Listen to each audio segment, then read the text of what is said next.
Ketiga, mengutuk keras tindakan teroris Tiva, Roy, dan Rismond serta kawan-kawannya yang terus-menerus menyebarkan narasi sesat sehingga menimbulkan polarisasi di tengah masyarakat. Keempat, menganggap tuduhan teroris terhadap Gibran sebagai upaya pembunuhan karakter politik yang berbahaya bagi stabilitas demokrasi dan kehidupan berbangsa. Pertama, mendesak Polda Metro Jaya untuk segera menetapkan status hukum terhadap teroris Tiva, Roy Suryo, dan Rismond beserta kawan-kawannya atas dugaan pencemaran nama baik dan penghasutan yang dilaporkan sejak lama. Namun hingga kini belum ada penetapan tersangka.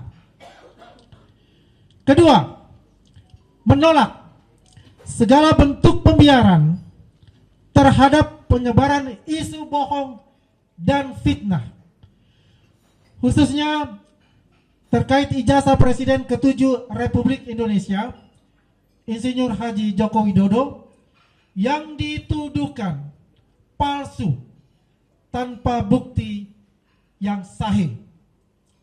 Ketiga, mengutuk keras tindakan teroris Tiva, Roy, dan Rismond serta kawan-kawannya yang terus-menerus menyebarkan narasi sesat sehingga menimbulkan polarisasi di tengah masyarakat.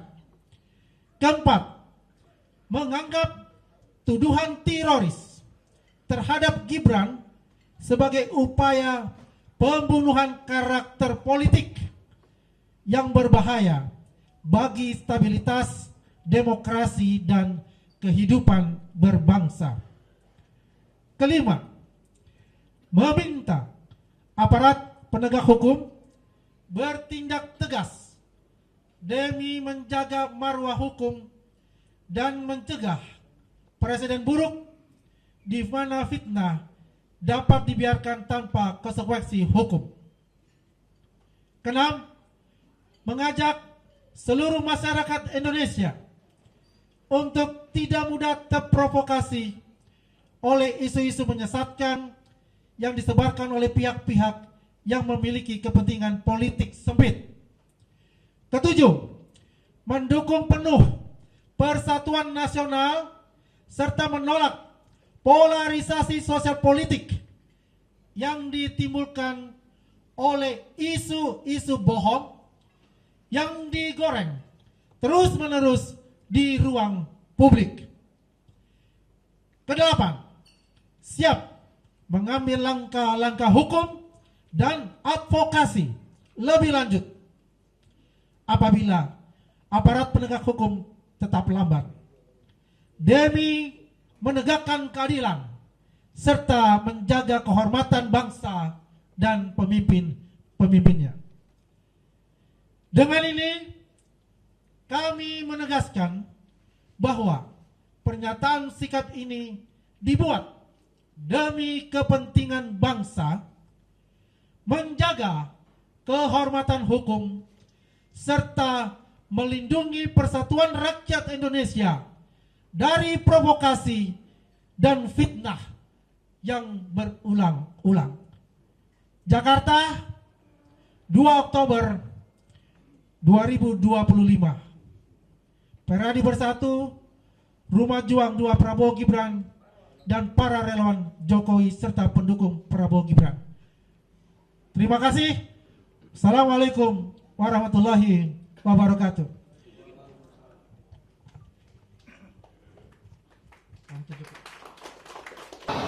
Alhamdulillah, saya mohon izin dulu untuk para senior, para bapak-bapak, saudara, untuk ibu-ibu, untuk mak-mak, dan sahabat kita semuanya yang sampai dengan siang hari ini kita masih tetap tegar berada di depan gedung KPK.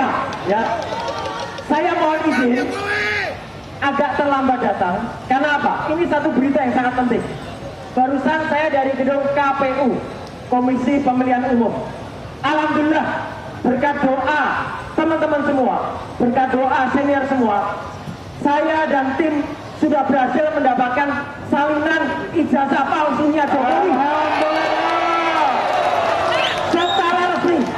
Dan segera kita analisis, kalau itu sama dengan yang kami teliti, maka kami tidak bisa dipidana karena penjualan ijazah itu palsu. Kami sudah dapat tadi resmi dari KPU dan segera akan kita lakukan uji ELA, Error Level Analysis. Artinya laporan kita dilanjutkan ya. Laporan kita harus dijalankan kembali di badan skrim. Itu yang pertama. Ya, kami tahu kami tidak mungkin jalan tanpa doa dan restu dari Bapak Ibu semua. Terima kasih atas doanya semuanya. Yang kedua, saya berada di depan gedung KPK. Musuh kita bukan hanya Jokowi, tetapi musuh kita semua yang ada di kanan kirinya ini. Ya. Ini adalah dinasti Jokowi. Ya. Kita ulas satu persatu. Jokowi Dodo sudah jelas. Tadi sudah banyak sekali yang disampaikan. Apa yang sudah dilakukan untuk menggarang Republik ini terlalu banyak yang dilakukan. Dan kita tinggal tunggu KPK untuk berani maju. Saya juga percaya, bapak-bapak, ibu-ibu dari kepolisian, saya percaya di dalam hati Anda yang paling dalam, Anda setuju dengan kami. Tapi karena Anda masih tugas, kita juga menghormati Anda. Setuju? Tapi Anda adalah Polri, Polisi Republik Indonesia, bukan Pol RC, bukan Polisi Republik Jokowi. Jadi tolong berpihaklah kepada rakyat. Kami tetap akan tertib, kami tidak akan rusuh, kami tetap akan sesuai dengan protap, sesuai dengan prosedur. Yang selanjutnya adalah selain Jokowi, sekarang ada anak haram yang lagi menduduki sebagai orang nomor 2 di Indonesia. Barusan saja kita melihat sebuah berita yang sangat tidak masuk akal. Pembelaan sebuah kampus di Singapura yang katanya dia lulusan kampus MDIS. Tidak benar sama sekali. Mau dia lulusan S1 dalam Undang-Undang Pemilu nomor 7 tahun 2017, seorang calon wakil presiden atau capres harus punya ijazah SMA atau SMK atau sederajat. Saya bisa pastikan 99,9% Gibran tidak punya ijazah SMA. Tidak ada. Sistem pendidikan di Singapura dan di Australia beda. Mereka kena yang namanya O-level, artinya hanya SMP plus 1. Maka kami juga akan ke Kementerian Pendidikan Dasar Menengah. Kita berikan doa kepada Prof. Abdul Mukti untuk membela kita. Karena Prof. Mukti mengatakan ini kerjaan menteri yang lama. Yes. Apa yang dilakukan sudah masuk karma. Orang yang menandatangani penyetaraan yang namanya Dr. Susanto sekarang lagi diperiksa KPK juga. Angkat atas korupsi Kombu bersama dengan Nadiem Makarim. Jadi artinya Tuhan Yang Maha Esa, Allah Subhanahu Wa Taala, insya Allah bersama kita. Selanjutnya ada orang yang partainya gajah. Gajah nggak punya ijazah ini ya. Ini jelas laporan Ubaidillah Badrun atau Ubed. Saya sudah bantu support. Dia kemarin beberapa waktu yang lalu pergi ke Amerika dengan menggunakan pesawat milik Gang Ye. Gang Ye itu pengusaha Singapura yang punya pesawat pribadi. Itu gratifikasi, jelas. Tidak ada yang tidak bisa membuktikan itu tidak gratifikasi. Hanya KPK belum berani melakukannya. Demikian juga Bobby. Insya Allah kita doakan ke Medan. Jangan biarkan dia mengacak-acak Republik ini. Sekarang teman-teman Aceh dilarang masuk Medan. Mobil-mobil BL nggak boleh masuk BK. Ini apa-apaan merusak NKRI. Dan Bobby itu telah melakukan tindakan separatis. Artinya memecah belah. Jadi untuk Pak Prabowo, jangan biarkan terjadi seperti pengambil alihan 4 pulau kemarin dari Sumatera Utara ke Aceh. Jadi sekali lagi Bapak Ibu semua, tetap tegakkan semangat kita. Tetap selalu berdoa kepada Tuhan Yang Maha Esa, kepada Allah Subhanahu Wa Taala. Jokowi dan kroni-kroninya dan dinastinya harus kita kirim untuk masuk dan diperiksa oleh KPK.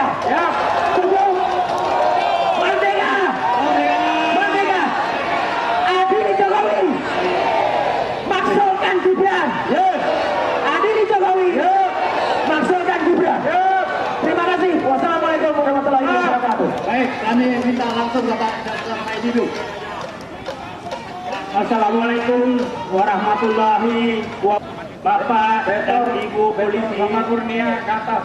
saya Betor Kurnia berharap tenang saja karena kami tidak ada niat untuk masuk gedung KPK karena saya menganggap pimpinan KPK sekarang lebih pantas berkantor di Solo. Kami datang ke sini menghormati gedung negara, bukan pimpinan KPK. Atau mungkin saja pimpinan KPK lagi ada di Solo sekarang. Jadi tidak ada keinginan kami ketemu.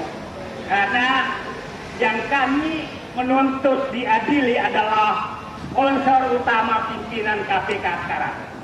Itu yang kita minta adili. Jadi nggak mungkin lah kita minta tolong kepada yang ditugaskan kepada mengadili sponsor utamanya. Jadi ini hanya menghormati gedung negara, gedung rakyat. Ya. Pasti pertanyaannya, terutama terlalu menyatakan apa sih salah Joko Widodo sehingga perlu diadili? Apa salah korupsi Joko Widodo katanya tidak terbukti? Tidak ada bukti. Saya akan ceritakan. Saya selalu mengemukakan contoh koordinator pencuri sapi di kampung saya waktu kecil. Dia tidak pernah mencuri, tapi semua hasil curian anak buahnya dia yang menikmati. Penada. Ya, Penada. bukan penada, aktor. Dia pelindung.